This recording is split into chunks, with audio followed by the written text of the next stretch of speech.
warahmatullahi wabarakatuh. Perkenalkan kami dari tim debat Universitas Andalas.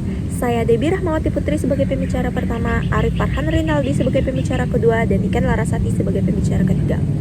Pada kesempatan kali ini, kami sebagai tim proposisi akan membahas mosi terkait green economy sebagai solusi pertumbuhan ekonomi syariah nasional berbasis penghijauan. Kita perlu mengetahui terlebih dahulu bahwa pertumbuhan ekonomi merupakan suatu ranah strategis yang menyangkut terkait kepada kesejahteraan masyarakat itu sendiri, Dewan Juri yang terhormat. Di mana dengan adanya salah satu indikator pertumbuhan ekonomi seperti meningkatnya pendapatan per kapita yang pada akhirnya akan meningkatkan kesejahteraan masyarakat di suatu negara itu sendiri. Pertumbuhan ekonomi yang ada pada saat sekarang ini sudah sangat masif sesuai dengan kebutuhan dan bertambah meningkat drastisnya jumlah penduduk yang ada di negara ini. Nah, oleh sebab itulah semakin banyaknya upaya-upaya yang dilakukan baik itu oleh orang-orang yang memproduksi ataupun orang-orang yang melakukan industrialisasi yang pada akhirnya tidak lagi memikirkan ataupun tidak lagi memperdulikan terhadap lingkungan ataupun dampak yang diakibatkan dari proses perekonomian yang dilakukan itu sendiri, Dewan Juri yang terhormat. Oleh sebab itulah green economy hadir sebagai solusi pertumbuhan ekonomi syariah nasional berbasis penghijauan. Kita perlu tahu terlebih dahulu apa itu green economy. Green economy merupakan suatu proses pengembangan ekonomi yang tetap memerhatikan dampak lingkungan seperti tingkat karbon di udara, efisiensi sumber daya alam, dan dampak sosial serta dampak terhadap lingkungannya. Nah, oleh sebab itu, dengan adanya green economy, maka ini bisa menjadi solusi bagi pertumbuhan ekonomi syariah nasional yang berbasis penghijauan di Indonesia itu sendiri. Mengapa green economy ini bisa menjadi solusi bagi pertumbuhan ekonomi syariah nasional? Karena dalam konsep ekonomi syariah nasional itu sendiri terdapat atau selaras dengan konsep yang ada di green economy itu sendiri, Dewan Juri yang terhormat. Green economy itu memiliki konsep yang sama atau selaras dengan ekonomi syariah, di mana ekonomi syariah merupakan suatu proses perekonomian yang dilakukan atau berlandaskan kepada Al-Quran dan hadis. Dan di sini dengan adanya konsep ekonomi syariah ini memperlihatkan bahwa proses perekonomian yang dilakukan adalah proses yang tidak berdampak buruk kepada lingkungan ataupun tidak berdampak bagi sosial masyarakat itu sendiri, Dewan Juri yang terhormat. Nah, inilah yang ada di dalam konsep green economy itu sendiri yang berbasis penghijauan, di mana konsep ini memang sangat menjunjung tinggi ataupun menginginkan goalsnya yaitu tidak merusak lingkungan ataupun tidak merusak alam sama sekali, Dewan Juri yang terhormat. Dalam adanya konsep ekonomi syariah dalam konsep ekonomi syariah yang selaras dengan green economy ini, maka ini pada akhirnya akan menimbulkan ataupun menciptakan adanya ekonomi yang berkelanjutan itu sendiri, Dewan Juri yang terhormat. Nah, dengan adanya ekonomi yang berkelanjutan ini pada akhirnya adanya ekosistem yang sehat dan pada akhirnya juga akan berdampak kepada adanya pertumbuhan ekonomi yang merata di Indonesia itu sendiri.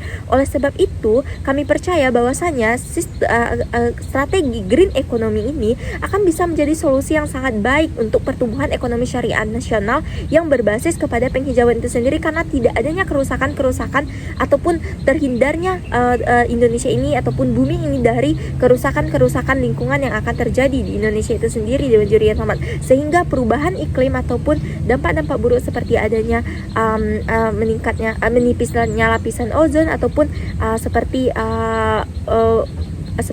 adanya dampak-dampak lingkungan yang baik, hal itu tidak akan terjadi lagi di sisi kami. Oleh sebab itulah kami percaya untuk mendukung mosi dan argumentasi selanjutnya akan dilanjutkan oleh pembicara kedua dan pembicara ketiga dari tim saya. Sekian, terima kasih. Baiklah, saya sebagai pembicara kedua akan membawakan bagaimana bentuk dari implementasi pendekatan ekonomi hijau ini, di mana terdapat 6 poin yang saya bawakan. Yang pertama yaitu sebuah kebijakan pemerintah perlu melindungi daerah-daerah tertentu yang telah melewati batas aman untuk eksploitasi, konversi, atau pembangunan, mengingat pentingnya keanekaragaman hayati di satu daerah. Di samping itu, pemerintah juga perlu membatasi dengan tegas daerah-daerah yang sangat urgent untuk dikembangkan dengan alasan pertumbuhan ekonomi melalui pengelolaan yang cermat guna melindungi spesies-spesies yang terancam punah atau melindungi mutu air dan juga sumber-sumber daya lain yang sangat vital perannya. Kemudian yang kedua, memberi peluang alternatif bagi ekonomi masyarakat setempat yang memungkinkan masyarakat tersebut untuk tetap berkembang tanpa harus merusak keanekaragaman hayati di suatu daerah yang mana hal tersebut sangat berkaitan dengan kehidupan mereka. Kemudian yang ketiga, investor swasta apakah dari pihak subsektor energi atau pertambangan, agrobisnis, pengembangan wisata, perhotelan dan segala macamnya yang memiliki kepentingan untuk menjaga keanekaragaman hayati di suatu daerah tetap utuh dan dapat menarik investasi global dalam proyek-proyek yang menguntungkan, menghormati dunia alami, serta membantu standar hidup penduduk di sekitarnya. Kemudian yang keempat, pemerintah daerah harus mampu dan bersedia untuk melestarikan daerah yang harus dilindungi dengan tidak menjual daerah tersebut demi kepentingan pribadi ataupun kelompok saja, atau membiarkan kepentingan-kepentingan seperti misalnya kepentingan pihak-pihak kapitalis untuk kemudian mengambil alih daerah tersebut. Dengan demikian, mereka secara tidak langsung melindungi hak-hak masyarakat kecil ataupun masyarakat sekitar yang memerlukan daerah tersebut. Kemudian yang kelima, melibatkan pakar-pakar baik dari lokal maupun internasional yang sangat paham bagaimana cara melindungi keanekaragaman hayati dengan baik dan benar, serta merencanakan tata guna lahan untuk menentukan dengan tepat daerah-daerah mana yang perlu dilindungi dan daerah mana yang bisa digunakan sebagai tempat untuk pengembangan ekonomi berkelanjutan yang benar-benar bisa dimanfaatkan dengan maksimal.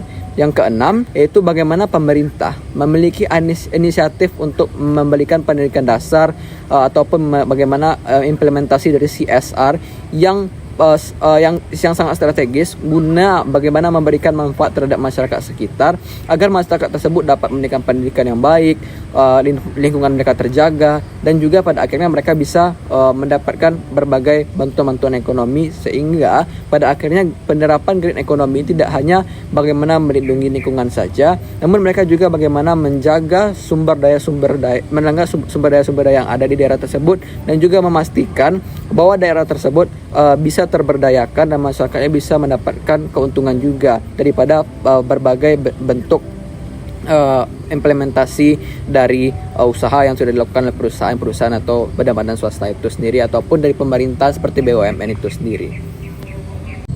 Dewan juri yang kami hormati, saya Niken Larasati sebagai pembicara ketiga akan berkontribusi terkait impact ataupun dampak besar yang akan terjadi jika mosi perdebatan ini kita aminkan.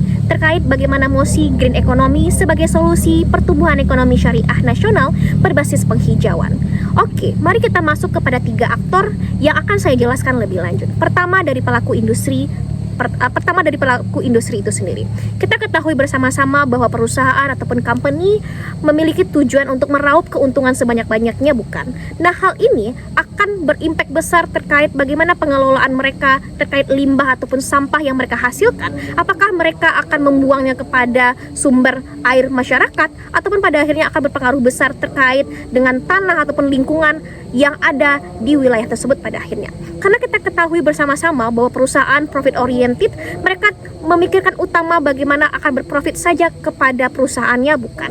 Hal inilah ketika mereka sudah menggunakan sistem green economy, maka mereka juga akan berfokus terkait bagaimana lingkungan dan bagaimana terkait regulasi mereka, pembuangan sampah, pembuangan limbah ataupun polutan-polutan ketika mereka akan mencemari sungai ataupun sumber air warga pada akhirnya. Sehingga kebijakan-kebijakan yang mereka ambil pada akhirnya akan memperhatikan bagaimana lingkungan, dan mereka juga bisa berfokus terkait bagaimana pengelolaan di lingkungan dan masyarakat itu sendiri.